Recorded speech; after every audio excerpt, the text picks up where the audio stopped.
नमस्कार दोस्तों, आप सभी का स्वागत है बैंकर्स कीड़ा में। तो आज से हम लोग NICL फाइनेंस की सीरीज़ चालू कर रहे हैं। तो सबसे पहले हम लोग जानेंगे कि हम लोगों को टॉपिक कौन-कौन से कवर करने हैं, ठीक है? तो मेनली यहाँ पर 4 से 5 टॉपिक हैं और मैंने यहाँ पर कुछ अलग कैटेगरी में भी डाले हुए हैं। तो हम लोग यहाँ पर सब कुछ देखते हुए चलेंगे, ठीक है? तो the very first topic is account. तो अकाउंट में हमको क्या-क्या देखने को मिलेगा वो हम लोग अभी बाद में डिस्कस करेंगे इसकी स्लाइड में। तो सबसे पहले हमको अकाउंट देखना है। अकाउंटिंग में basic fundamental of accounting, objective, principle वगैरह ये सब हम लोग इसमें देखेंगे। फिर हम देखेंगे कॉस्ट अकाउंटिंग क्या होती है, मटेरियल, लेबर, ओवरहेड, वेरिएंस वगैरह ये सब हम लोग इसमें देखेंगे। फिर फाइनेंस में देखेंगे, यहाँ पर हम लोग मनी मार्केट देखेंगे, कैपिटल मार्केट देखेंगे और डिविडेंड, शेयर वगैरह ये सब चीज़ हम इसमें देखेंगे।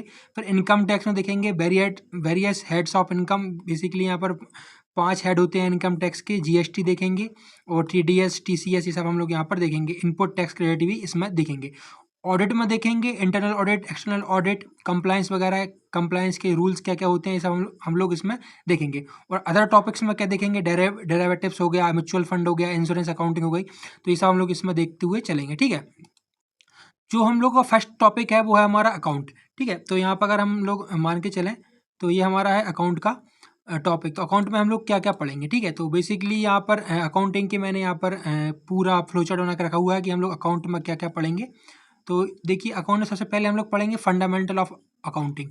फंडामेंटल ऑफ अकाउंटिंग क्या होता है? फिर हम पढ़ेंगे अकाउंटिंग प्रोसेस, अकाउंटिंग की कौन-कौन सी प्रोसेस हैं और किन-किन प्रोसेस के थ्रू अकाउंटेंट अकाउंटिंग को करता है, जिससे कि हम लोगों को फाइनल रिजल्ट यहाँ पर ऑब्टेन होता है। फिर हम लोग देखेंगे फाइनेंशियल स्टेटमेंट कौन-कौन से होते हैं, जो कि हमारा होता है trading and P&L account, balance sheet होती है हमारी, ठीक है? फिर फंड फ्लो स्टेटमेंट जाता है, फिर कैश फ्लो स्टेटमेंट जाता है और बहुत सारी चीज़ यहाँ पर फाइनेंशियल स्टेटमेंट में भी देखने को मिलेगा। तो हम लोग इसके बारे में भी पढ़ेंगे, ठीक है? अब हम बात करते हैं अकाउंटिंग रेशियो की। तो आप लोग देख सकते हैं अकाउंटिंग रेशियोज यहाँ पर बहुत ज़्यादा हैं। तो अकाउंटिंग रेशियो हम लोग यहाँ पर पढ़ेंगे। अकाउंटिंग रेशियोज में क्या-क्या पढ़ेंगे? ऑपरेटिंग अकाउंटिंग, लिक्विडिटी रेशियो, ये सब चीज़ हम लोग इसमें पढ़ेंगे, ठीक है? अकाउंटिंग रेशियो में हम लोग ये leverage, quick ratio, liquidity ratio, quick turnover ratio, working capital, ये सब हम इसमें पढ़ेंगे अकाउंटिंग रेशियो में। फिर अकाउंटिंग स्टैंडर्ड पढ़ेंगे। अकाउंटिंग स्टैंडर्ड में क्या-क्या जाते हैं? इसमें मेनली 3 स्टैंडर्ड आते हैं हमारे, जो रहते हैं। एक इंडियन स्टैंडर्ड रहेंगे, एक अकाउंटिंग स्टैंडर्ड रहेंगे और एक रहेंगे इंटरनेशनल, जो इसको हम बोलते हैं IFRS, ठीक है? तो ये हमारे अकाउंटिंग स्टैंडर्ड रहने वाले हैं। फिर इसके बाद जो लास्ट में बचता है, जैसे कि हमारा पूरा टॉपिक कंप्लीट हो जाता है, उसके बाद हम लोग क्या करेंगे इसमें, जो हमारा मेन चीज़ है वो हमारा 100 MCQ रिवीजन है, ठीक है? तो हम ये पूरे टॉपिक पर fundamental of accounting, accounting process, financial statement, accounting ratio, accounting standard, इन सब को मिला के हम लोग यहाँ पर 100 MCQ रिवीजन यहाँ पर लगाएंगे। तो आज तो 2 जुलाई हो गई है, तो थोड़ा-सा मैं लेट हो गया हूँ, क्योंकि देख सकते हैं आप मैंने यहाँ पर जो PPT बनाई हुई है वो पूरी कलरफुल वे में बनाई हुई है, जिससे कि आपको समझने में बहुत ज़्यादा आसानी हो। तो ये जो PPT वगैरह तैयार करने में मुझे थोड़ा-सा डिले हो रहा था और इसमें मेहनत बहुत लगी है। तो आप लोगों ने जब तक मुझे सब्सक्राइब नहीं किया तो सब्सक्राइब कर लीजिए, क्योंकि देख सकते हैं आप यहाँ पर मेहनत मेरी, जो मैंने PPT वगैरह बनाई है पूरी कलरफुल बनाई है, जिससे कि आपको यहाँ पर बेटर अंडरस्टैंडिंग दिखाई पड़ सके, ठीक है? तो अब ये हमारे टॉपिक हो गए। तो the very first topic is, अब हमारा पहला टॉपिक कौन सा रहेगा? हमारा ये फंडामेंटल ऑफ अकाउंटिंग है ना, इसका हमारा पहला टॉपिक है। तो इसके सब हेड क्या-क्या रहने वाले हैं, तो हम इसको देख लेते हैं। देखिए फंडामेंटल ऑफ अकाउंटिंग में हम लोग क्या-क्या पढ़ेंगे? तो फंडामेंटल ऑफ अकाउंटिंग में हम लोग पढ़ेंगे फंडामेंटल्स ऑफ अकाउंटिंग। अकाउंटिंग्स की डेफिनेशन देखेंगे इसमें, और इसमें फिर इसके मीनिंग्स क्या है, इसके ऑब्जेक्टिव्स क्या हैं, ये देखेंगे। फिर इसके बेसिक ऑफ अकाउंटिंग देखेंगे, अकाउंटिंग की बेसिक्स क्या होती हैं, जैसे कि इसमें डेबिट आता है, क्रेडिट आता है, ठीक है? और इसमें डुअल एक्सपेक्ट ऑफ अकाउंटिंग रहती है, ये अकाउंटिंग किसने दी है, और इसमें जनरल रूल्स रहते हैं, ठीक है? तो रूल्स हम लोग पढ़ेंगे। फिर इसमें आ जाता है प्रिंसिपल, फिर कॉन्सेप्ट। प्रिंसिपल में कौन-कौन से कॉन्सेप्ट आते हैं? JAAP, मतलब कि जनरली एक्सेप्टेड अकाउंटिंग प्रिंसिपल आते हैं इसमें। फिर कॉन्सेप्ट आता है, कौन-कौन से कॉन्सेप्ट हैं, फिर कन्वेंशन आता है, फिर लिमिटेशन ऑफ फाइनेंशियल अकाउंटिंग आता है। तो ये सब चीज़ हम यहाँ पर फाइनेंशियल अकाउंटिंग में पढ़ेंगे, ठीक है? तो अब हम यहाँ पर स्टार्ट करते हैं। तो बेसिकली मैंने ये आपके यहाँ पर पूरा PDF लगा के रखा हुआ है। और इससे पहले मैंने बता दूंगा आपको यहाँ पर कि मैंने वेरियस PDF लगा के रखे हुए हैं, बहुत सारे PDF है मेरे पास। इन सब PDF को आपको चाहिए तो ये सब चीज़ें भी मैं आपको दे दूंगा। बस आपको मुझे थोड़ा सा इसमें जो मेरी वीडियोज़ वगैरह हैं इसमें आपको थोड़ा सा इसमें काम करना पड़ेगा, ठीक है? तो मैं आपको यहाँ पर दे दूंगा ये सब। इसको थोड़ा सा मैं फ्लोटिंग में कर देता हूँ और ये हम चलते हैं हमारे PDF पर। ये हमारा PDF ओपन हो गया, ठीक है? तो अब हम देखते हैं अकाउंटिंग मास्टर क्लास। तो अकाउंटिंग क्या होता है, ठीक है। सबसे पहले हम लोग यहाँ पर देखेंगे कि अकाउंटिंग की डेफिनेशन क्या है। तो अकाउंटिंग, ये तो चलो इंट्रोडक्शन है इसका, तो यहाँ से देखते हैं। Understanding the core meaning and characteristic of accounting. तो यहाँ पर accounting is often called the language, एक मिनट थोड़ा सा मैं इसको जूम कर दूँ आपको अगर दिखाई नहीं हो रहा हो तो, ठीक है, इतना ठीक है ना, ओके। तो अब यहाँ पर देखते हैं accounting often called the language of business. तो सबसे पहले हम बताते हैं कि अकाउंटिंग क्या है। तो अकाउंटिंग किसकी लैंग्वेज है, बिजनेस की लैंग्वेज है। तो लैंग्वेज से आप क्या समझते हैं, सबसे पहले तो आप मुझे ये बताइए। लैंग्वेज इज द मीडिएटर, और वी कैन से कि ये एक मीडियम है कम्युनिकेट करने का, ठीक है। अगर आपके पास लैंग्वेज है तो आप इजीली कम्युनिकेट कर सकते हैं। तो सब चीज़ की यहाँ पर अलग अलग लैंग्वेज है, जैसे कि हमारी हिंदी है, फिर इंग्लिश बनाई गई है, फिर संस्कृत है। ऐसे ही अकाउंटिंग की लैंग्वेज है जो कि बिजनेस में यूज होती है। तो बिजनेस की जो लैंग्वेज है वो अकाउंटिंग है, ठीक है। तो अब ये अकाउंटिंग की बिजनेस की लैंग्वेज अकाउंटिंग कैसे हुई, क्योंकि इसमें जब जो भी बिजनेस में ट्रांजैक्शन होते हैं बिजनेस में, उनको हम रिकॉर्ड करते हैं एज अ मॉनेटरी एक्सपेक्ट, ठीक है। तो अगर आपसे क्वेश्चन पूछे कि अकाउंटिंग बिजनेस में कौन कौन से ट्रांजैक्शन को यहाँ पर रिकॉर्ड किया जाता है, एक आएगा आपका मॉनेटरी और एक आएगा आपका नॉन मॉनेटरी, ठीक है। नॉन मॉनेटरी पूछा जाएगा तो आपको यहाँ पर लगा के रखना है कि नॉन मॉनेटरी यहाँ पर नहीं होता है, सिर्फ और सिर्फ ये अकाउंटिंग मॉनेटरी में डील करता है, ठीक है। तो अगर आपसे कोई पूछे कि अकाउंटिंग इज ऑफन, तो ये सिर्फ मॉनेटरी में डील करता है, ठीक है। अब यहाँ पर हम देखते हैं इसकी जो ऑफिशियल लैंग्वेज है वो, ठीक है। It provide a systematic way to record, analyse and communicate financial information. It's more than just keeping record, it is a process of identifying, measuring and interpreting economic event to provide insights and into an entity finance health, ठीक है, okay. देखिए अब यहाँ पर इसकी हम अगर main definition देखें तो accounting is a systematic process. ये अकाउंटिंग क्या है, एक सिस्टमेटिक प्रोसेस है। किस चीज़ की सिस्टमेटिक प्रोसेस है, जो कि हम लोग यहाँ पर फॉलो करते हैं स्ट्रक्चर अप्रोच, कंसिस्टेंसी और एक्यूरेसी को मेंटेन करने के लिए। अगर हम कोई भी रिपोर्ट करते हैं, रिपोर्ट बनाते हैं, फाइनेंशियल रिपोर्ट को यहाँ पर बनाते हैं, तो उसको जो सिस्टमेटिक प्रोसेस के चलते हुए इसको हम यहाँ पर राइट अप्रोच में और एक्यूरेसी, फुल एक्यूरेसी के साथ साथ यहाँ पर रिपोर्ट हम लोग यहाँ पर तैयार करते हैं, ठीक है। तो और यहाँ पर फाइनेंशियल फोकस किया जाता है और इन्फॉर्मेशन कम्युनिकेट की जाती है on the basis of various rules and regulation, ठीक है। तो अब अगर हम इसकी जो एग्जैक्ट डेफिनेशन है अगर हम उसको देखें तो इसका जो मेन चीज़ यही आएगा कि accounting is a systematic process of identifying, ठीक है। ये क्या आएगा अपना, क्या आइडेंटिफाइंग, क्या आइडेंटिफाइंग करना है वो बताऊंगा आपको मैं। फिर आएगा हमारा मेजरिंग, ठीक है, मेजरिंग। फिर आएगा हमारा क्या, रिकॉर्डिंग। फिर क्या आएगा, क्लासीफाइंग। फिर समराइजिंग। फिर आ जाएगा हमारा क्या, इंटरप्रीटिंग। एंड फिर आ जाएगा हमारा क्या, कम्युनिकेटिंग, ठीक है। तो अब यहाँ पर सबसे पहले जो आएगा क्या, आइडेंटिफिकेशन आएगा, identification of financial transaction and events. तो सबसे पहले हमको क्या आइडेंटिफाई करना है, कोई भी फाइनेंशियल ट्रांजैक्शन को और फाइनेंशियल इवेंट्स को यहाँ पर आइडेंटिफाई करना है। अगर यहाँ पर मॉनेटरी ट्रांजैक्शन हुए हैं जब हम इनको आइडेंटिफाई करेंगे, अदरवाइज हम इनको इग्नोर करते हुए चलेंगे, ठीक है। और यहाँ पर एक चीज़ और है कि जैसे कि अकाउंटिंग है, तो मैंने आपको बताया कि यहाँ पर अकाउंटिंग सिर्फ और सिर्फ मॉनेटरी ट्रांजैक्शन में डील करता है। तो इसकी कोई करेंसी है क्या, जी हाँ बिल्कुल है। अगर आप इंडिया में हैं तो आप इसको डिनोट करेंगे रुपीज़ से, और अगर आप मतलब कि जिस भी कंसर्न्ड कंट्री है उसकी जो ऑफिशियल करेंसी है उसमें हम लोग अकाउंटिंग यहाँ पर करते हैं, ठीक है। तो अकाउंटिंग की ये जो मॉनेटरी इसकी जो लैंग्वेज है वो कंसेंट कंट्री में आ जाती है। जिस जिस कंट्री में अकाउंटिंग की जाएगी उसी कंट्री की करेंसी में इसको डिनोट किया जाएगा, ठीक है। तो हमने ये देख लिया कि इसकी रिकॉर्डिंग, समराइजिंग, ये सब देख लिया। अब हम थोड़ा सा यहाँ पर नीचे चलते हैं और देखते हैं अकाउंटिंग साइकिल, ठीक है। ये बेसिकली मैं इसी को समझा रहा था आपको। तो accounting process is a series of step that business follow to record and report their financial transaction, ठीक है। तो एक प्रोसेस है जो कि स्टेप बाय स्टेप हमको बताती है कि कैसे हमारे बिजनेसेस में चीज़ें रिकॉर्ड करनी है और रिपोर्ट को तैयार करनी है in terms of financial transaction. Financial transaction यही होते हैं, buying and selling of goods and services, ठीक है।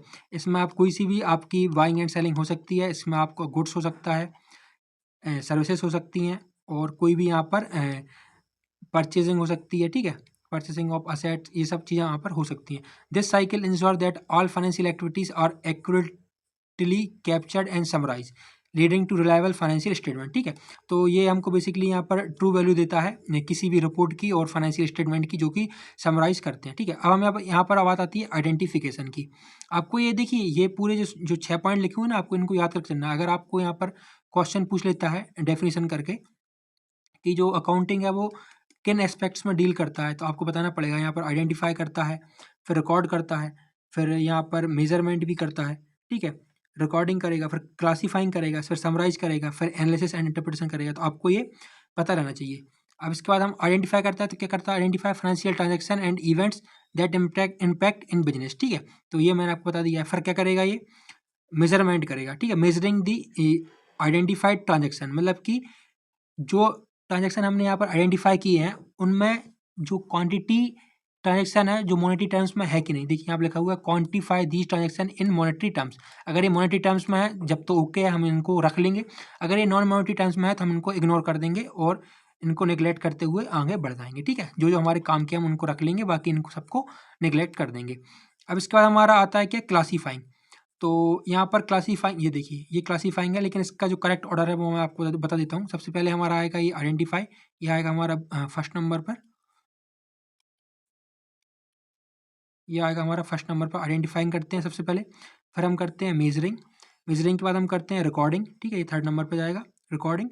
फिर हम करेंगे इसको क्लासीफाइंग करेंगे, फिर हम करेंगे समराइजिंग करेंगे। ये ऐसे में 1 2 3 4 5। समराइजिंग के बाद हम करेंगे इसको एनालिसिस एंड इंटरप्रिटेशन करेंगे, और फिर उसके बाद हम करेंगे कम्युनिकेशन। ठीक है, ये सातवां है हमारा कम्युनिकेशन। ये इंटरप्रिटेशन एंड यहाँ पर एनालिसिस है। ठीक है, एनालिसिस एंड इंटरप्रिटेशन, ये चीज़ें हैं 1 2 3 4।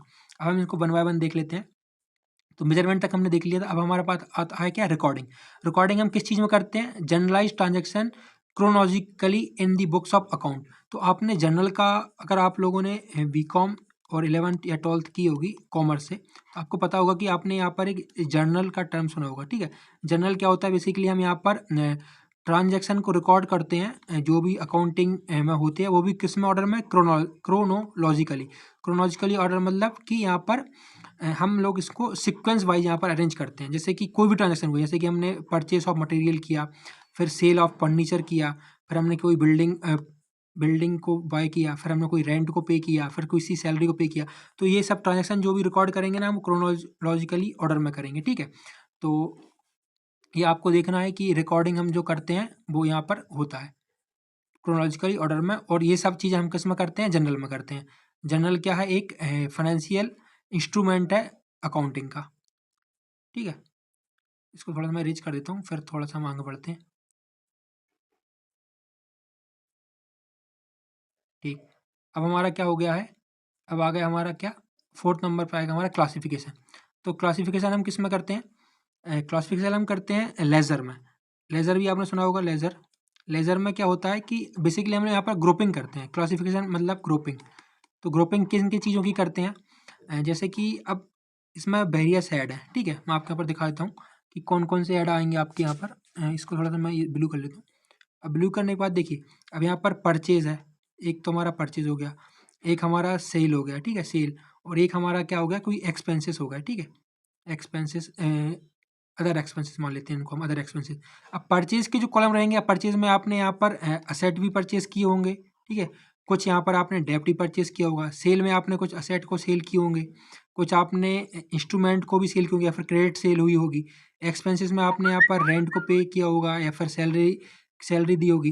तो इन सब चीज़ों का जो परचेज परचेज का, इसमें हमको ये मतलब नहीं है कि कौन कौन चीज़ों को हमने परचेज किया। असेट भी हो सकते हैं, लाइबिलिटीज हो सकती है, यहाँ पर कुछ हो सकता है। ये सब हमारे किस में पोस्ट होंगे, लेजर में पोस्ट होंगे। ऐसे ही हमारा जो सेल का है वो भी हमारा एक अलग कॉलम बनेगा, परचेज का अलग कॉलम बनेगा, सेल का अलग कॉलम बनेगा, सैलरी का अलग कॉलम बनेगा, रेंट का अलग कॉलम बनेगा। तो इन सब चीज़ों में हम अलग अलग कॉलम बना के इसकी ग्रुपिंग करते हैं। तो जो ग्रुपिंग का वो होता है ना, उसको हम बोलते हैं यहाँ पर क्लासीफाइंग इनटू द लेजर। ठीक है, तो आपको ये, और ये हम किस चीज़ से लेते हैं, ये हम लेते हैं जनरल से।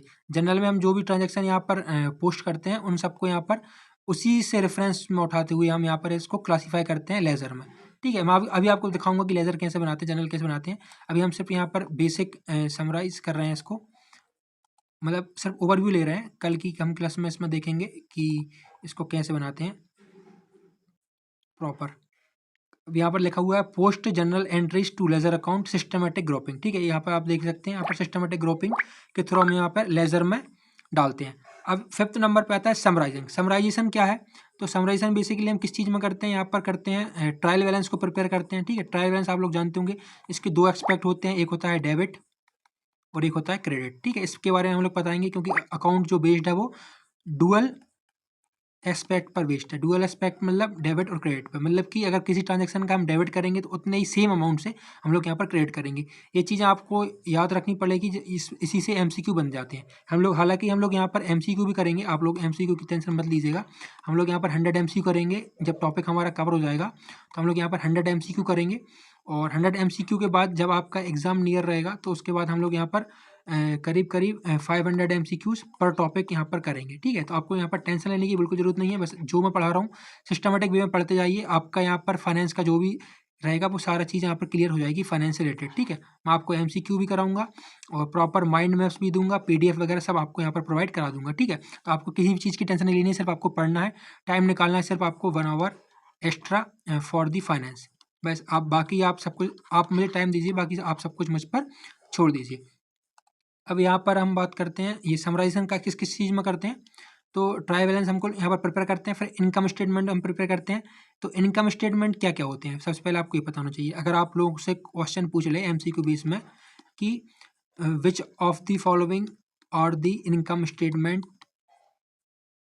अंडर द फाइनेंशियल अकाउंटिंग, ठीक है। तो आपको यहाँ पर क्या पता चलेगा कि इनकम स्टेटमेंट कौन कौन से होते हैं। तो आप देख लीजिए, इनकम स्टेटमेंट सबसे पहले आता है हमारा क्या, ट्रेडिंग एंड प्रॉफिट अकाउंट आता है, trading and profit and loss account आता है, ठीक है। ये आता है हमारा इनकम स्टेटमेंट में। फिर हमारा आ जाता है क्या, बैलेंस शीट आ जाती है इनकम स्टेटमेंट में, ठीक है। अब trading and profit and loss account का एक और नाम है, वो क्या है, क्या, इनकम स्टेटमेंट, सॉरी इसका एक नाम है क्या, profit and loss of affairs account, ऐसा कुछ एक इसका नाम है, वो मैं आपको यहाँ पर एक बार कंफर्म करके आपको यहाँ पर बता दूंगा, ठीक है। अब हम इसको क्या करते हैं कि हमने यहाँ पर ये 5th नंबर की समराइजेशन भी देख ली कि हम समराइज क्या क्या करते हैं। सबसे पहले हम मेजर आइडेंटिफाई करते हैं बिजनेस ट्रांजैक्शन को कि ये अकाउंटिंग टर्म्स में है कि नहीं है, फिर इसको मेजरमेंट करते हैं मॉनेटरी और नॉन मॉनेटरी टर्म्स में। एक मिनट गाइस,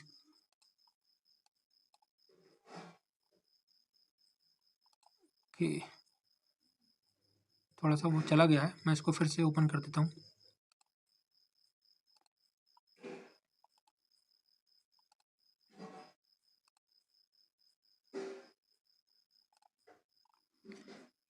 अरे यार,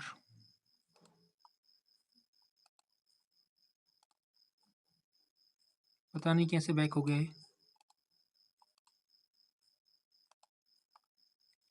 ठीक है। तो ये हमारा 5th नंबर का समराइज हो गया था। हम लोग क्या कर रहे थे, यहाँ पर आइडेंटिफाई हो गया था हमारा, आइडेंटिफाई करेंगे हम लोग ट्रांजेक्शन को, फिर मेजर करेंगे ये मॉनेटरी में है कि नॉन मॉनेटरी में है, फिर इसको रिकॉर्ड करेंगे। अगर जितने भी हमारे मॉनेटरी यहाँ पर ट्रांजेक्शन रहेंगे इन सबको हम रिकॉर्ड करेंगे, सिक्वेंस पूरी सिक्वेंस भी में करेंगे record in the books of accounting, ठीक है। फिर यहाँ पर क्लासीफाई करेंगे, किस में करेंगे क्लासीफाई, हम लेजर में करेंगे सारी पोस्टिंग, जिसमें कि हम ग्रुपिंग बनाते हैं। आपको अगर क्वेश्चन पूछे कि ग्रुपिंग किस अकाउंट में बनता है तो आपको यहाँ पर लेजर अकाउंट बोलना है कि लेजर अकाउंट में हम लोग ग्रुपिंग बनाते हैं वेरियस अकाउंट की। अलग अलग अकाउंट होते हैं, जैसे परचेस अकाउंट हो गया, सेल अकाउंट हो गया, ठीक है। अब इसके बाद हम लोग बात करेंगे फिर समराइजेशन की। समरी हम किस चीज़ में करते हैं, हम करते हैं ट्रायल बैलेंस से, फिर इनकम स्टेटमेंट से, फिर बैलेंस शीट से। इन सब में हम लोग समराइज करते हैं जो भी हमने यहाँ पर रिकॉर्डिंग किया है, क्लासीफाइंग की है, उन सबको हम इन सब फाइनेंशियल स्टेटमेंट में पुट करते हैं और इन यहाँ पर सब कुछ को समरी बनाते हैं कि हमने क्या क्या यहाँ पर अचीव किया है हमारे बिजनेस में। फिर बात आती है क्या, इंटरप्रिटेशन। अब आपने देखिए सब कुछ कर लिया, इन समरी भी बना ली, लेकिन आप इंटरप्रिटेशन करेंगे और इसको एनालिसिस करेंगे। एनालिसिस किस चीज़ को करेंगे, आप डाटा को एनालिसिस करेंगे ना, एनालिसिस एंड इंटरप्रिटेट करेंगे। तो आप इन सब चीज़ों का डाटा, जैसे कि आपने प्रॉफिट एंड लॉस बनाया, फिर बैलेंस शीट बनाई, आप इन सबको एनालिसिस करोगे। अब एनालिसिस किस बेस पर करोगे आप, तो यहाँ पर बहुत सारी यहाँ पर हमारे स्टेटमेंट हैं एनालिसिस करने के लिए। आप यहाँ पर रेशियो से एनालिसिस कर सकते हो, आपने सुना होगा रेशियो एनालिसिस, ठीक है। तो कौन से रेशियो में आपको क्या क्या एनालिसिस करना रहता है ये मैं आपको आगे पढ़ाऊंगा। इसके बाद आप यहाँ पर कैश फ्लो स्टेटमेंट से कर सकते हैं कि हमारे पास कितना कैश है, कितनी हमारी इसमें ऑपरेटिंग एक्टिविटीज़ हैं, कितनी हमारी इन्वेस्टिंग एक्टिविटीज़ हैं, ठीक है। और उसके बाद आपका यहाँ पर फंड फ्लो स्टेटमेंट भी फंड फ्लो स्टेटमेंट भी आ जाता है। तो ये सब हम इसमें एनालिसिस करते हैं और इंटरप्रेट करते हैं डाटा को। फिर हम क्या करते हैं यहाँ पर कम्युनिकेट करते हैं। तो कम्युनिकेट किस चीज़ में करते हैं, जो हमारे जो रिपोर्ट बनाते हैं ना, आपने सुना होगा कि जो एनुअल फाइनेंशियल रिपोर्ट बनती है तो उसी को तो कम्युनिकेशन बोलते हैं। आप देखते हैं कि जो एजीएम होती है, एनुअल जनरल मीटिंग, उसी में हम लोग यहाँ पर रिपोर्ट तैयार करके वेरियस शेयर होल्डर्स को यहाँ पर प्रोवाइड कराते हैं। इसी का नाम तो कम्युनिकेशन है कि हमारी कंपनी ने प्रॉफिट कितना किया, लॉस कितना किया, डिविडेंड कितना दिया, प्रॉफिट अर्निंग रेशियो कितना है इसका, पीई रेशियो आपने सुना होगा, डिविडेंड पे आउट रेशियो सुना होगा आपने। तो ये सब चीज़ें तो हम इसमें करते हैं। देखिए इसकी जो डेफिनेशन है ना, उसी में पूरी अकाउंटिंग छुपी हुई है। तो डेफिनेशन को हम एक बार और देख लें तो अच्छा रहेगा। तो डेफिनेशन इसकी क्या है, accounting is a systematic process. ये एक सिस्टमेटिक प्रोसेस है जो कि आइडेंटिफाई करती है ट्रांजैक्शन को, मेजर करती है monetary terms, in the terms of monetary terms, फिर रिकॉर्ड करती है, फिर क्लासिफाई करती है, फिर समराइज करती है, फिर एनालिसिस एंड इंटरप्रेट करती है, फिर कम्युनिकेट करती है। इसके 7 एलिमेंट हैं इसकी जो डेफिनेशन में। तो आपको ये ध्यान में रखने हैं कौन कौन से 7 एलिमेंट इसमें हैं, ठीक है, क्योंकि ये एमसीक्यू बेस में जरूर पूछा जाएगा। अब हम आगे बढ़ते हैं और देखते हैं कि हमारे पास और क्या है। तो यहाँ पर की ऑब्जेक्ट ऑफ अकाउंटिंग है, ठीक है। अकाउंटिंग के जो ऑब्जेक्टिव्स हैं वो क्या क्या है। तो ये सबसे पहले ये क्या करता है, रिकॉर्ड्स को मेंटेन करके चलता है, ठीक है। किसी भी चीज़ को अगर हम करते हैं, जैसे कि मैंने आपके लिए ये क्लास ली है तो इसमें भी मैंने वेरियस रिकॉर्ड्स को यहाँ पर मेंटेन किया होगा। मैंने देखा कि सबसे पहले कौन कौन सी चीज़ मुझे को यहाँ पर पढ़ानी है, तो मैंने यहाँ पर टॉपिक देखे कि कौन कौन से टॉपिक इसमें आएंगे। फिर मैंने सब टॉपिक देखे कि एक टॉपिक के अंदर अंदर कौन कौन से सब टॉपिक है, सब टॉपिक के अंदर भी मुझे एग्जाम्पल देखने पड़ेंगे। फिर मैंने यहाँ पर पीपीटी तैयार की।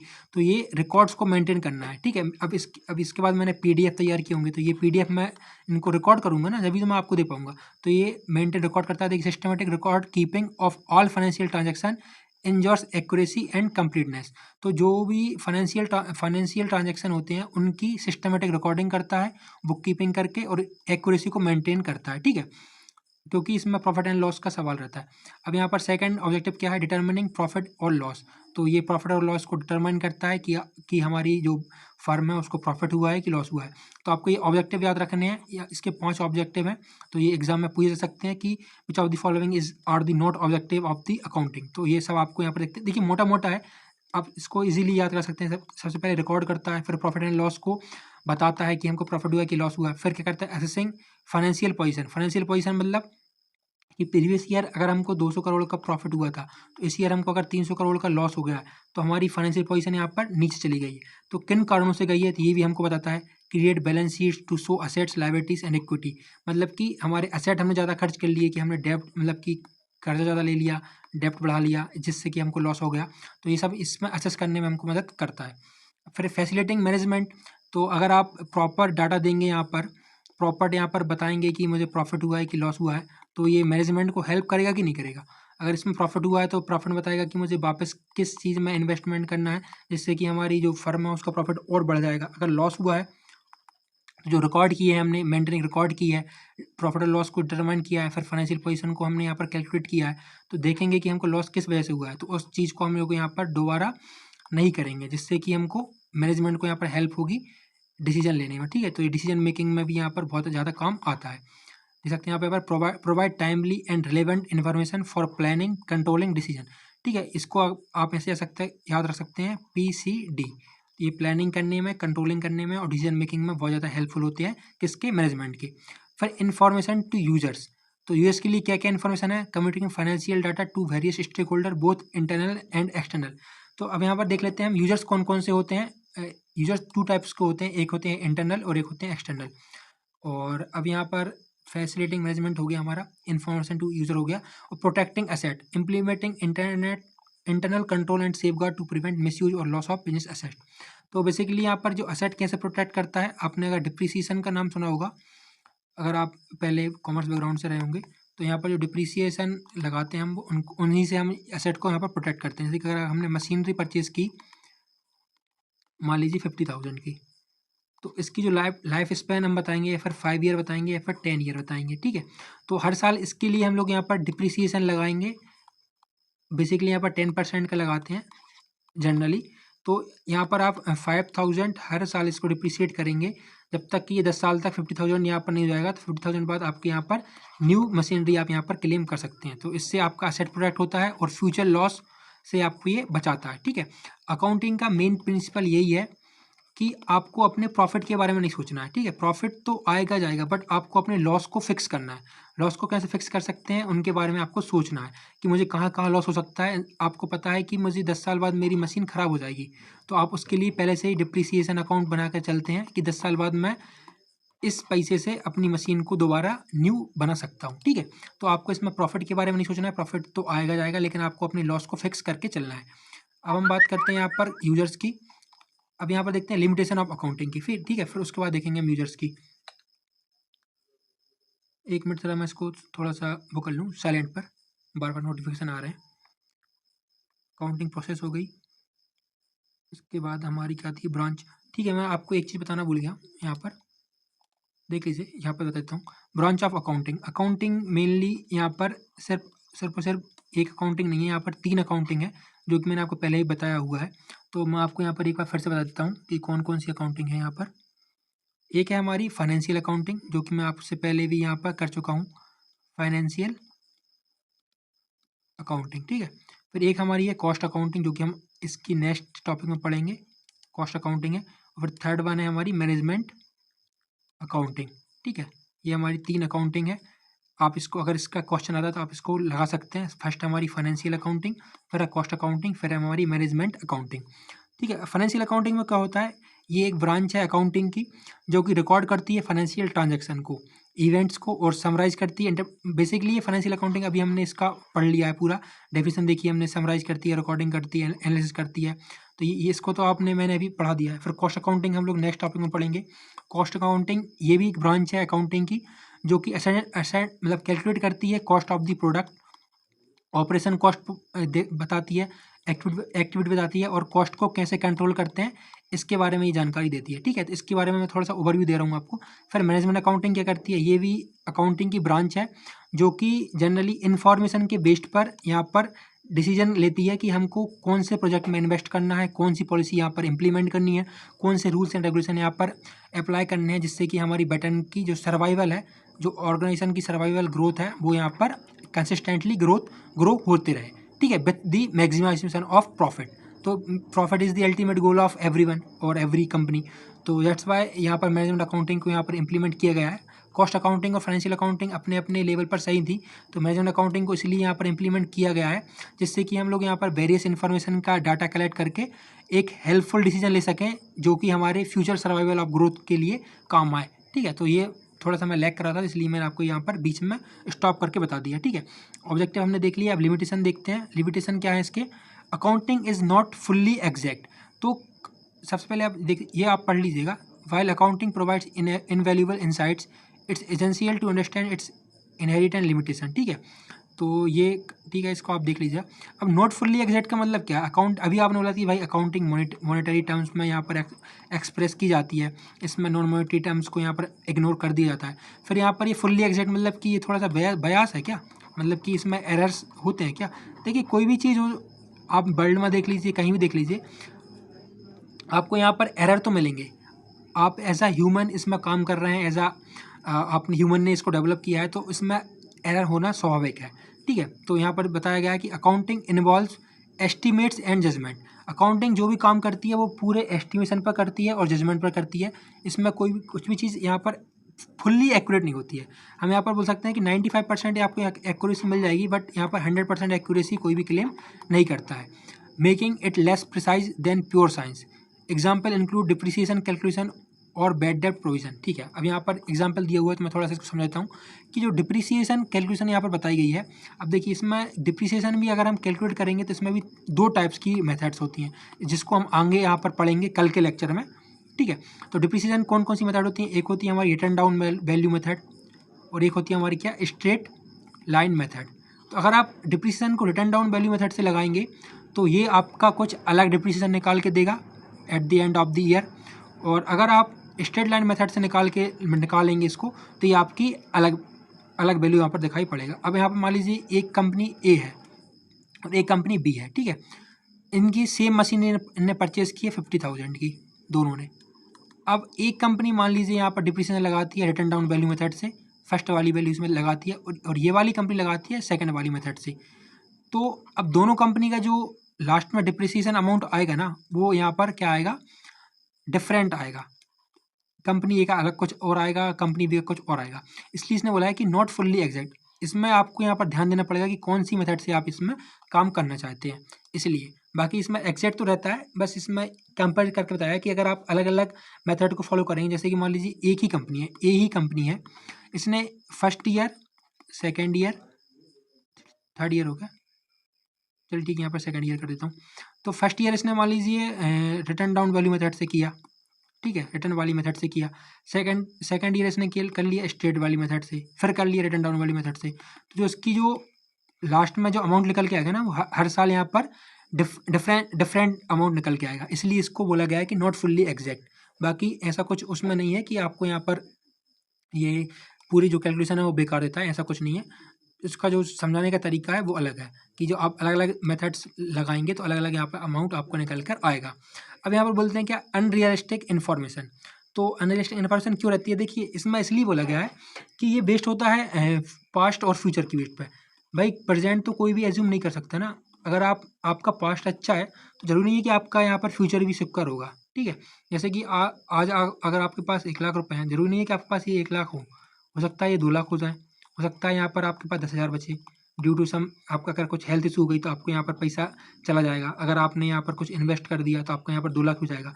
तो ये ऑल अबाउट इज अनसर्टेनिटीज, ठीक है। तो इसमें बहुत ज़्यादा अनसर्टेनिटीज है, इसलिए इसने बोला गया है कि जो अनरियलिस्टिक इन्फॉर्मेशन है ना, वो historical cost principle means asset और recorded at their original purchase price which may not reflect current market values, ठीक है।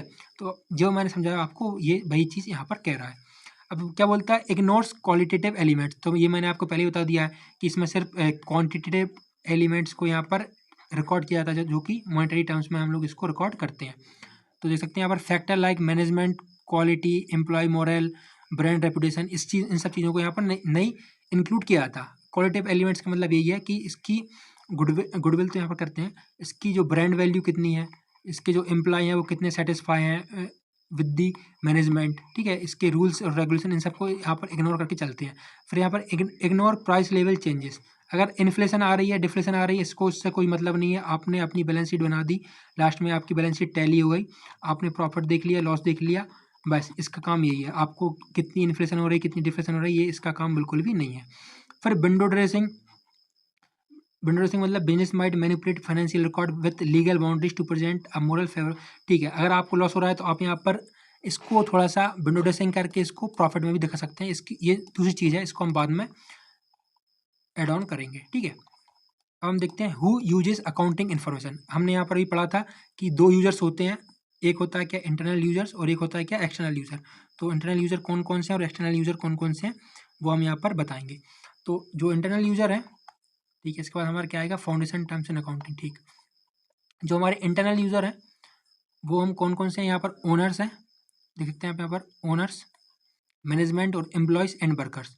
और जो एक्सटर्नल यूजर्स हैं वो कौन कौन है, बैंक्स एंड फाइनेंशियल इंस्टीट्यूशन है, इन्वेस्टर एंड पोटेंशियल इन्वेस्टर है, क्रेडिटर हैं, गवर्नमेंट एंड अथॉरिटीज़ हैं, रिसर्चर।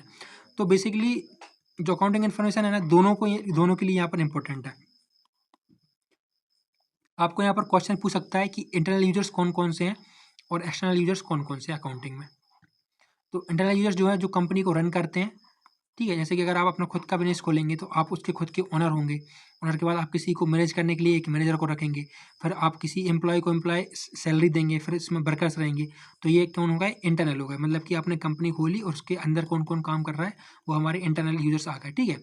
तो इन सब के लिए भी यहाँ पर अकाउंटिंग इन्फॉर्मेशन बहुत ज़्यादा ज़रूरी है, प्रॉफिटेबिलिटी के लिए, फाइनेंशियल हेल्थ के लिए, डिसीजन मेकिंग के लिए और स्टेबिलिटी के लिए। ये सब चीज़ें आपको यहाँ पर इंटरनल यूजर्स को बतानी पड़ती है। अब एक्सटर्नल यूजर्स कौन कौन से हैं, देखिए अगर आप कहीं लोन लेने गए तो आपको बैंक को बताना पड़ेगा कि आपकी कंपनी की फाइनेंशियल पोजीशन क्या है। अगर आप ज़्यादा प्रॉफिट में है तो आपको लोन अच्छा मिल जाएगा, अगर आप लॉस में है तो आपको लोन देने में कोई भी बैंक यहाँ पर 10 बार सोचेगा। फिर इन्वेस्टर का भी सेम चीज़ है, अगर आपके पास अच्छी प्रॉफिट है तो इन्वेस्टर इसमें इन्वेस्ट करेंगे, ठीक है। और अगर आपके पास लॉस है तो इन्वेस्टर भी इसमें लॉस करने से 10 बार सोचेगा। फिर यही चीज़ है क्रेडिटर्स पर, अगर आप कोई भी माल लेना है, अगर आप यहाँ पर कैश पेमेंट नहीं कर रहे हैं तो अगर आपकी जो रेपुटेशन है, ब्रांड वैल्यू अच्छी है कंपनी की, तो आपको कोई भी सामान यहाँ पर उधार पर दे देगा, अदरवाइज आपको उधार पर कोई भी सामान नहीं देगा। ऐसी ही चीज़ है गवर्नमेंट एंड अथॉरिटीज़ पर, अगर टैक्सेशन आ गया, रेगुलेशन कोई भी टैक्स वगैरह आ गई, इकोनॉमिक प्लानिंग आ गई, जिससे कि आपको यहाँ पर थोड़ा सा लॉस भी हो सकता है और कई कई बार आपको यहाँ पर प्रॉफिट भी देखने को मिल सकता है। फिर रिसर्चर एंड पब्लिक, ठीक है। तो ये सब चीज़ें आप देख सकते हैं इंटरनल यूजर्स में और एक्सटर्नल यूजर्स में। अब हम यहाँ पर देखते हैं कि जो फाउंडेशनल टर्म्स है अकाउंटिंग में वो क्या क्या है। तो आपको बेसिकली अभी हमारा ये फर्स्ट लेक्चर है, तो आपको यहाँ पर अकाउंटिंग टर्मिनोलॉजी से थोड़ा सा इंट्रोड्यूस करा देता हूँ कि आपको क्या क्या यहाँ पर देखने को मिलेगा। सबसे पहले आपको देखने को मिलेगा बिजनेस ट्रांजैक्शन। बिजनेस ट्रांजैक्शन क्या होता है?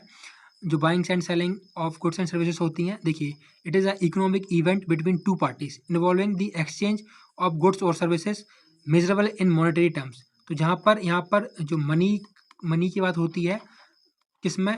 Exchange of goods and services में। Basically we can say buying and selling of goods and services between two parties. तो बिजनेस ट्रांजेक्शन इसमें ये आता है, एक टर्म आती है। फिर आती है हमारी कैपिटल। कैपिटल क्या होती है? पूंजी, इन्वेस्टमेंट, इनिशियल मनी। तो the amount invested by the owners, मतलब कि जो आप किसी भी बिजनेस को यहाँ पर स्टार्ट कर रहे हैं तो स्टार्टिंग की जो कैपिटल आएगी उसी को हम यहाँ पर, जो आप स्टार्टिंग में जो पैसा लगाएंगे उसको हम यहाँ पर कैपिटल बोलते हैं, ठीक है। It represent the owners equity और net worth in the entity, ठीक है। अब यहाँ पर आता है क्या? अकाउंट। अकाउंट क्या होता है? एक systematic record of all transaction, मतलब कि एक सिस्टमेटिक रिकॉर्ड होता है सभी ट्रांजेक्शन का। जैसे कि अगर आपने एसेट परचेस की तो उसका एक अलग रिकॉर्ड होगा, लायबिलिटी का अलग रिकॉर्ड होगा, इक्विटी का अलग रिकॉर्ड होगा, रेवेन्यू मतलब कि कितना आपने प्रॉफिट किया, कितना आपने एक्सपेंस किया, इन सब चीज़ों के अलग इंडिविजुअल रिकॉर्ड यहाँ पर रखते हैं, उसी का नाम दिया है अकाउंट, ठीक है। फिर लायबिलिटीज़ का क्या होता है कि मतलब कि ऑब्लिगेशन। जैसे कि अगर आपने किसी चीज़ उधार पे लिया है, कुछ भी चीज़, तो आपको लायबिलिटी है, आपको उसको पे करना है, ठीक है। ऐसे ही असेट हो गया। असेट मतलब होता है क्या? इसमें भी बहुत सारे होते हैं। कैपिटल असेट होता है, करंट असेट होता है, इंटेंजिबल असेट होता है। तो इन सब चीज़ों के बारे में हम लोग आगे पढ़ेंगे। बेसिकली आप ये जान लीजिए, असेट मतलब होता है क्या? ऐसे सोर्सेज जो कि कंपनी को वैल्यू करते हैं। जैसे अगर आपने बिल्डिंग परचेज की, आपने कोई कैश रखा, तो ये आपके लिए एसेट है, ठीक। कल को आप इनको लिक्विडेट करके, मतलब कल को आप किसी को बेच के इससे आप यहाँ पर कैश को अर्न कर सकते हैं। अब रिसीव्ड्स में मतलब क्या होता है? अमाउंट रिसीव्ड और receivable by the business from selling assets goods, मतलब मतलब सीधी बात, आपने यहाँ पर कैश किया बाय सेलिंग। अब ये कुछ भी हो सकता है, सर्विस हो सकती है, गुड हो सकता है। तो ये इसका मतलब होता है क्या? रिसीव्ड्स। तो ये बेसिक टर्मिनोलॉजी है, आपको इनको ध्यान में रखना है। अब एक्सप्लोरिंग की फाइनेंशियल कॉन्सेप्ट। तो यहाँ पर कौन कौन से कॉन्सेप्ट है? एक है हमारा एक्सपेंडिचर टाइप है, और एक है हमारा क्या? प्रॉफिट वर्सेस इनकम है। तो ये थोड़ा सा देख लेते हैं, ये इतना इंपॉर्टेंट नहीं है, फिर भी आप लोग यहाँ पर देख सकते हैं इसको। तो एक्सपेंडिचर टाइप क्या क्या है हमारा? एक्सपेंडिचर जाएगा हमारा, कैपिटल एक्सपेंडिचर जाएगा, रेवेन्यू एक्सपेंडिचर और डिफर्ड रेवेन्यू एक्सपेंडिचर। इन पर पूछ लेते हैं, इन पर क्या क्वेश्चन पूछता है, देखिए मैं बताता हूँ आपको। एमसीक्यू में क्या पूछेगा कि which one of the following is the, जैसे अगर आपको बोल दिया कि बिल्डिंग, तो बता देगा यहाँ पर कि describe the building is under which head, मतलब कि ये कैपिटल एक्सपेंडिचर में आता है कि रेवेन्यू में आता है, या फिर ऐसा बोल देगा कि Ram purchase building worth 1,00,000 rupees, determined this transaction comes under which head. तो यहाँ पर कैपिटल एक्सपेंडिचर में आता है कि रेवेन्यू एक्सपेंडिचर में आता है कि डिफर्ड रेवेन्यू एक्सपेंडिचर में आता है। तो आपसे ऐसा क्वेश्चन पूछ सकता है, इसलिए आप इसको थोड़ा सा अच्छे से समझ लीजिए, ये आपके लिए बहुत ही इंपॉर्टेंट रहने वाला है। तो कैपिटल एक्सपेंडिचर में क्या क्या होता है, देखिए। For acquiring asset that increase earning, मतलब आप किसी भी चीज़ को यहाँ पर परचेज कर रहे हैं जो कि आपकी यहाँ पर अर्निंग को इंक्रीज करे, उसको हम बोलते हैं कैपिटल एक्सपेंडिचर। जैसे कि मशीनरी करते हैं तो ये आपकी अर्निंग कैसे इंक्रीज करेगा? जैसे अगर आप मशीनरी परचेज करते हैं तो इससे आप यहाँ पर गुड्स को प्रोड्यूस करेंगे आप इफ़िशिएंट वे में, तो आप इसको फिर सेलिंग करेंगे, सेल करने के बाद आपको यहाँ पर अर्निंग होगी थ्रू कैश। तो मशीनरी एक अर्निंग है, तो इसको हम कैपिटल एक्सपेंडिचर में बोलेंगे। फिर यहाँ पर बिल्डिंग है, ऐसे बहुत सारी चीज़ें आती हैं जो कि आप यहाँ पर इंक्लूड कर सकते हैं कैपिटल एक्सपेंडिचर में। अब रेवेन्यू एक्सपेंडिचर क्या होता है? ये होते हैं बेसिकली 1 ईयर के लिए, और ये जो कैपिटल एक्सपेंडिचर होते हैं ये मोर देन 1 ईयर के लिए होते हैं। जैसे अगर आपने मशीनरी परचेज किया, तो मशीनरी आप यहाँ पर 1 साल के लिए तो परचेज करेंगे नहीं, इसकी जो अमाउंट रहेगी वो आप यहाँ पर 10 ईयर्स के लिए भी हो सकता है, ठीक है। बिल्डिंग आप यहाँ पर 40 साल तक भी यहाँ पर आप साथ में रख सकते हैं। तो ये हमारे मोर देन 1 ईयर के लिए होते हैं, इसलिए इसको हम कैपिटल एक्सपेंडिचर में डालते हैं। और रेवेन्यू एक्सपेंडिचर ये होते हैं जो आप यहाँ पर सैलरी पे करने में, रेंट पे करने में, बेजेस को पेमेंट करने में, इनमें आप लगाते हैं। जो एक्सपेंडिचर आप यहाँ पर खर्चा करते हैं, चुटपुट खर्चा जिसको हम बोलते हैं, वो हमारा आता है क्या? रेवेन्यू एक्सपेंडिचर में, ठीक है। और डिफर्ड रेवेन्यू एक्सपेंडिचर क्या होता है? तो इसको हम थोड़ा समझते हैं, डिफर्ड रेवेन्यू एक्सपेंडिचर क्या होता है। तो ये ऐसा एक्सपेंडिचर है जो कि मल्टीपल पीरियड्स के लिए हमको यहाँ पर काम में आता है। देख सकते हैं आप यहाँ पर revenue expenditure with benefits spread over multiple periods, मतलब ये कि रेवेन्यू एक्सपेंडिचर तो है, मतलब ये 1 साल 2 साल के लिए तो है, लेकिन इसकी जो बेनिफिट है ना वो आपको यहाँ पर बहुत दिन तक देखने को मिलेगा। कैसे बहुत दिन तक देखने को मिलेगा? आइए समझते हैं। जैसे कि हम फर्स्ट ऑफ ऑल देख लें कि एडवर्टाइजमेंट, ठीक है, लार्ज एडवर्टाइजिंग। अब किसी भी चीज़ की अगर आपने एडवर्टाइजमेंट देखी होगी, कुछ 5 साल पहले भी अगर आपके यहाँ पर आपने अगर देखा होगा एक फेविकॉल की एडवर्टाइजमेंट आई थी, ठीक है? तो इसको आप लोग कितने साल तक याद रखेंगे? 5 साल पहले आई थी लेकिन आप अभी भी इसको याद रखें, तो ये हमारा क्या होगा, एक डिफर्ड रेवेन्यू एक्सपेंडिचर हो गया। मतलब कि ये कंपनी ने की तो थी सिर्फ पर्टिकुलर ईयर के लिए, मतलब इसने सिर्फ 1 साल के लिए कंपनी ने की थी, बट ये लोग इसको 5 साल 10 साल तक भी याद रख रहे हैं। तो इसको हम बोलते हैं क्या, डिफर्ड रेवेन्यू एक्सपेंडिचर। मतलब कि कंपनी ने सिर्फ 1 साल के लिए किया था, लेकिन लोग इसको, इसका जो बेनिफिट है वो लोगों से, इसका जो रिटर्न आ रहा है, बेनिफिट आ रहा है, वो हमारा लॉन्ग टर्म व्यू में आ रहा है, इसलिए हम इसको बोलते हैं डिफर्ड रेवेन्यू एक्सपेंडिचर। तो इसका जो मेन एग्जाम्पल क्या है, एक लार्ज एडवर्टाइजमेंट है, लार्ज एडवर्टाइजमेंट कैंपेन्स बोल सकते हैं आप इसको, और कुछ ऐसी ड्रामा वगैरह भी बोल सकते हैं, ड्रामा या फिर मूवी बोल सकते हैं, ये भी हमारे क्या डिफर्ड एक्सपेंडिचर में आएंगे, जो कि आपको यहाँ पर मेमोरी देके जाएंगे, बेनिफिट देके जाएंगे for the more than 1 year. तो हमने यहाँ पर एक्सपेंडिचर की बात कर ली। अब हम यहाँ पर बात करते हैं रेवेन्यू फ्रॉम ऑपरेशंस की। तो ये क्या है, रेवेन्यू फ्रॉम ऑपरेशन क्या है, इसको भी हम लोग देख लेते हैं एक बार। मैं इसको थोड़ा सा चेंज कर देता हूँ कलर को, अगर आपको दिख नहीं रहा होगा, इसको ऑरेंज कर देता हूँ, ठीक है। अब this is the income earn by a business from its primary operating activities. तो कौन कौन सी प्राइमरी ऑपरेटिंग एक्टिविटीज़ आती हैं? देखिए, अब आप लोग यहाँ पर इनकम किस चीज़ से करते हैं? सबसे पहले आप करते हैं सेल्स से।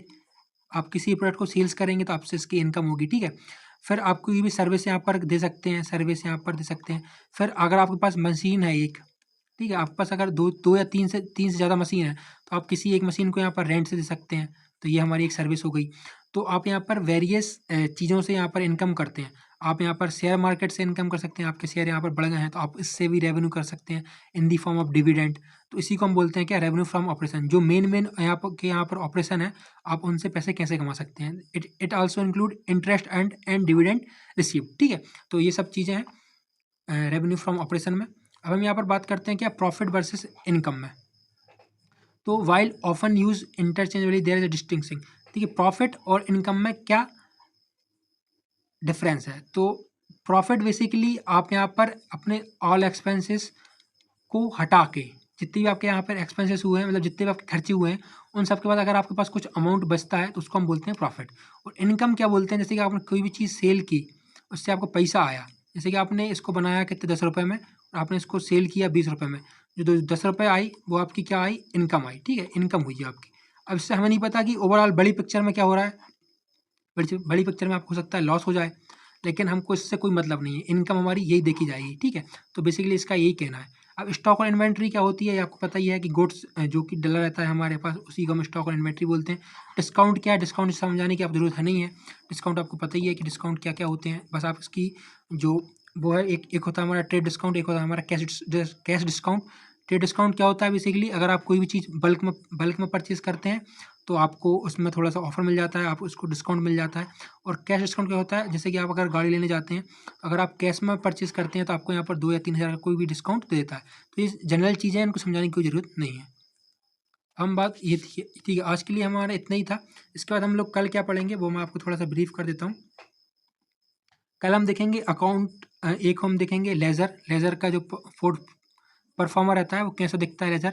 हम लेज़र देखेंगे कल, लेज़र कैसा दिखता है, ठीक है। इसके बाद हम लोग यहाँ पर देखेंगे कैपिटल हो गया हमारा। फिर हम देखेंगे अकाउंटिंग इक्वेशन। अकाउंटिंग इक्वेशन क्या रहती है, बेसिकली मैं इसका ओवरव्यू दे देता हूँ आपको थोड़ा सा। अकाउंटिंग इक्वेशन क्या रहेगी यहाँ पर। और फिर हमारे यहाँ रिसिप्ट हो गया, एक्सपेंडिचर हो गया, ये ठीक है। अब यहाँ पर ये सब चीज़ें तो ठीक है, और क्या बताने वाला हूँ मैं आपको, डिस्काउंट भी हो गया हमारा, बैड डेप्ट, ठीक है, ये थोड़ा सा बताऊँगा। डिप्रिसिएशन तो मैंने आपको बता ही दिया है। फिर बैड डेप्ट बताऊँगा, बैड डेप्ट क्या होते हैं। फिर एंटिटी बता दूंगा, इंसॉल्वेंट, सॉल्वेंसी, ठीक है। फिर हाँ, कल हम पढ़ेंगे यहाँ पर अकाउंटिंग लेज़र का परफॉर्मा देख लेंगे, लेज़र कैसा दिखता है। उसके बाद हम लोग P&L अकाउंट, बैलेंस शीट, ये सब तो लास्ट में देखेंगे।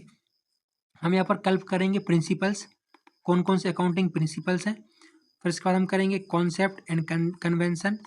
इसमें बहुत सारे कॉन्सेप्ट हैं, कन्वेंशंस भी हैं जो कि हिस्टोरिकल रिकॉर्ड को मेजर करते हैं। और इसके बाद हम लोग देखेंगे अकाउंटिंग स्टैंडर्ड्स। बेसिकली इससे ज़्यादा क्वेश्चन आते हैं कि कौन से अकाउंटिंग स्टैंडर्ड्स हैं IFRS के, और इंडियन अकाउंटिंग की, और इन दोनों में डिफरेंस क्या है और कौन कौन से मेन जो भी रहेंगे ना आपको मेन वाले, उनको ही मैं आपको यहाँ पर IMP टिक करा के चलूँगा कि IMP कौन कौन से हैं जो कि एग्ज़ाम से प्रोस्पेक्टिव से बहुत ज़्यादा इंपॉर्टेंट है। तो ये आपके पास है यहाँ पर पूरा फर्स्ट लेक्चर था वो मैंने यहाँ पर यहीं पर कंक्लूड करना चाहता हूँ, क्योंकि जो वीडियो है वो 44 मिनट की हो गई है। और मैं आपको यहाँ पर एक चीज़ और दिखा देता हूँ कि जो PDF है ये तो मैंने आपको पढ़ाने के लिए बनाया, और एक मैं आपको पूरा 1 वे में PDF बना रहा हूँ, देख सकते हैं आप यहाँ पर। ये देखिए जो 1 वे का PDF है वो भी मैं आपको दिखा देता हूँ।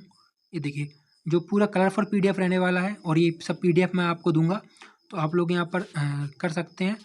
मुझे सब्सक्राइब वगैरह कर लीजिए अच्छे से, और लाइक वगैरह और कमेंट वगैरह देख लीजिए। देखिए यहाँ पर मैं पूरा PDF दिखाता हूँ आपको। ये कोर अकाउंटिंग हो गया, टर्मिनोलॉजी हो गई, ये management accounting as a science हो गया, आर्ट हो गया, इन्फॉर्मेशन सिस्टम हो गया, ठीक है। इसके बाद हम लोग क्या देखेंगे, अकाउंटिंग सिस्टम कॉन्सेप्ट देखेंगे। ये देखिए पूरी पिक्चर वगैरह लगा कर रखी हुई हैं। फिर कौन कौन से यहाँ पर सिस्टम आ जाते हैं हमारे, cash system, mercantile system, double entry system, ठीक है। ये सेपरेट जो प्रिंसिपल की मैं बात कर रहा था ना आपसे, प्रिंसिपल की कि कल हम प्रिंसिपल देखेंगे, वो यही प्रिंसिपल है। Separate business entity, money measurement, dual aspect, going concern, accounting period, cost concept, matching concept, इनसे बहुत ज़्यादा क्वेश्चन बनते हैं आपके एग्जाम में। कॉस्ट कॉन्सेप्ट हो गया, मैचिंग कॉन्सेप्ट और एक्रूअल कॉन्सेप्ट, इनको कल हम डिटेल में समझेंगे कि ये क्या होते हैं, ठीक है। फिर हम यहाँ पर रूल्स पकड़ेंगे, डेबिट, रिसीवर वगैरह। फिर अकाउंटिंग साइकिल को देखेंगे। इसके बाद देखिए यहाँ पर जनरल लेजर, ट्राइवेंस, ये सब मैंने कलरफुल वे में आपके यहाँ आपके लिए रखे हुए हैं। Profit and loss statement, balance sheet, ये सब पूरी मैं आपको यहाँ पर दिखाऊंगा। डिप्रिसिएशन क्या होता है, ये सब चीज़ें आपके लिए सब कुछ यहाँ पर PDF फॉर्म में अवेलेबल है। तो आपको सिर्फ सिंपली क्या करना है, डिस्क्रिप्शन बॉक्स में आपको यहाँ पर लिंक मिलेगी। किस चीज़ की लिंक मिलेगी, एक टेलीग्राम की मिलेगी, एक टेलीग्राम की भी लिंक मिलेगी। तो आपको टेलीग्राम को यहाँ पर ज्वाइन हो जाना है। सारे PDF वगैरह आपको इसी में मिलेंगे। और सोच रहा हूँ कि मैं एक व्हाट्सअप ग्रुप बनाऊँ, व्हाट्सअप ग्रुप जिसमें कि जो जेन्युइन कैंडिडेट उन्हीं को सिर्फ इसमें मैं अलाउ करूँगा, बाकी किसी को भी अलाउ नहीं करूँगा। बाकी टेलीग्राम सबके लिए है। और ये PDF भी आपको यहाँ पर मिल जाएंगे, बट PDF इसको मैं फ्री दूँ कि क्या दूँ, थोड़ा सा अमाउंट रखूँ, या आप मुझे थोड़ा सा कमेंट करके बताइए, क्योंकि इसमें देखिए मेहनत बहुत लगी है PDF बनाने में। पूरी कलरफुल PDF है, देख सकते हैं आप यहाँ पर। तो कलरफुल PDF है, थोड़ा बहुत अमाउंट देखते हैं, अगर करना हो तो करेंगे, नहीं तो फ्री भी दे सकता हूँ, ऐसा कोई इशू नहीं है। तो अगर वो फ्री में जब दूंगा, जब मुझे दिखेगा कि इसमें प्रॉपर अच्छे व्यूज़ आ रहे हैं, सब्सक्राइब अच्छे मिल रहे हैं मुझे, और शेयर वगैरह अच्छा हो रहा है, और टेलीग्राम पर लोग ज्वाइन हो रहे हैं, यही मैं इसको यहाँ पर देखूंगा कि फ्री देने की कोशिश करूँगा। तो ये फर्स्ट लेक्चर था। अगर आपको फर्स्ट लेक्चर में कुछ कमी लगी हो तो आप मुझे कमेंट में बता सकते हैं कि मेरी आवाज़ सही नहीं थी, कि क्या दिक्कत आ रही है, तो आप उस चीज़ को मुझे बताइए। तो जो अगली वीडियो आएगी मैं उसमें सारी चीज़ों को इम्प्रूव करके हुए चलूँगा, ठीक है। आप मुझे राइटिंग का भी बोल सकते हैं कि राइटिंग आप अच्छे से लिखिए, धीरे धीरे लिखिए। और आप मुझे पिच पर भी बोल सकते हैं कि मैं धीरे बोलूँ कि तेज़ बोलूँ, ठीक है। तो आप मुझे ये सब चीज़ें कमेंट में बताइए। तो ये छोटा सा सेशन था, पूरा फर्स्ट सेशन था। तो अगर आपको अच्छा लगा हो तो आप मुझे लाइक शेयर एंड सब्सक्राइब कर सकते हैं। जब तक के लिए राधे राधे दोस्तों, थैंक यू।